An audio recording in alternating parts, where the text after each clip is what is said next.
What's up, gamers and collectors? DGC back with another review, and today we are looking at Snk 40th Anniversary Collection, available exclusively on the Nintendo Switch. Let's check it out.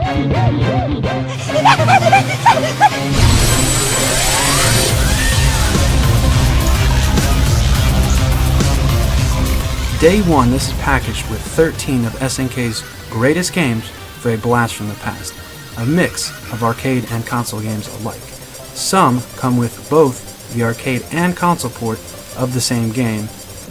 Day 1, the 13 games that are included are Alpha Mission, Athena's Wonderland, Crystalis, Guerrilla Wars, Ikari Warriors 1, 2, and 3, Iron Tank, POW, Prehistoric Isle, Psycho Soldier, Street Smart, TNK 3, and Vanguard. This package comes loaded with features, the best one being that you can rewind at any time you mess up or anytime you feel that the game is unfair to you. Another great feature that's in this game that I've never quite seen in any other collections is that you get to watch playthroughs of, I assume, a developer of some sort playing the game, and you get to figure out how to do it and do no death runs, speed runs, or where bosses are, or how to defeat certain bosses. And I think that's really cool that that's just on the cart and available for you to watch somebody else play it, and you can.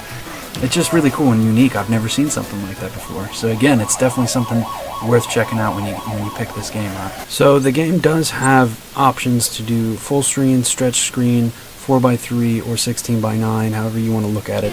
There's an assortment of different filters that you can put on, which are essentially just scan lines, and then you can change the borders and stuff or take them off. Very cool. However, it did take me a little while to find them, even though they're directly in the pause menu.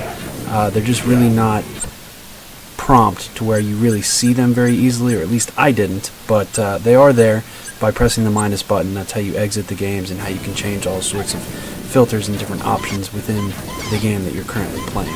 All the games run very well in my opinion. My personal favorites so far are the Ikari Warrior games, Prehistoric Isle, and Iron Tank. They're really fun, and I've just really been kind of digging them because these are games that I didn't grow up with, but I'm really finding kind of a nice nostalgic itch from these games. A few of the games do feel questionable to me, like Street Smart and Vanguard. They just don't hold up to today.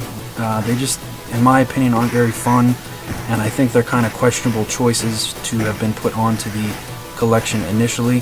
Had they been put on later, that would have been fine, but to be included in the first 13 games, I think that's a little not justifiable in my opinion. I mean, I'm not a huge SNK guy from way back in the day, so maybe these are absolute classic games that people are gonna go nuts over, but for me, they didn't do it for me, and they feel kind of, like I said, questionable on why they're even in this collection. Now, I wasn't even alive when all these came out, but I do own them on the NES now that were available on consoles, and being that the NES only runs in composite, they're super washed out and they just don't look good, so being able to now play these in HD is just really nice, and they look absolutely stellar in HD. So on most collections you get a little history section, or a museum as they call it in this game, and I've truly never paid much mind to these.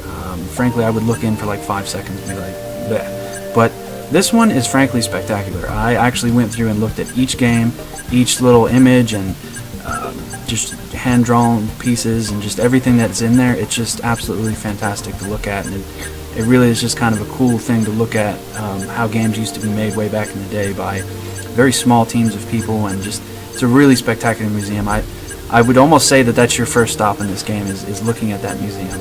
Other collections should really take note of this museum in this game. From a collector's standpoint, this is a great little purchase for the price. Shameless plug, I also have an unboxing coming out around the time of this, whether it's before or after. Go ahead and check that out.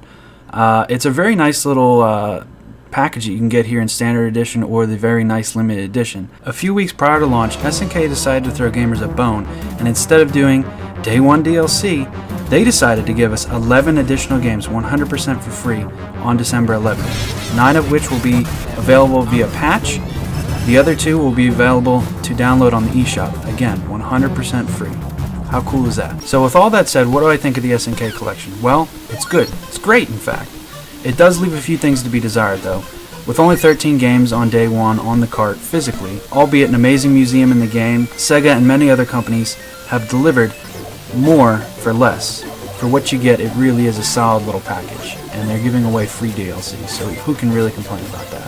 It's a cool little nostalgic trip down memory lane, and the more we support SNK, the more we're going to get from SNK, and who doesn't want that? I really think it is a great little collection. I just really wish, as a collector, that those games were actually physically on the cart.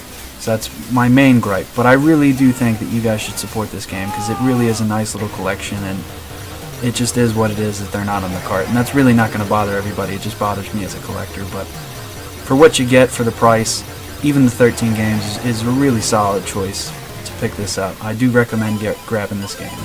Come here, you mother!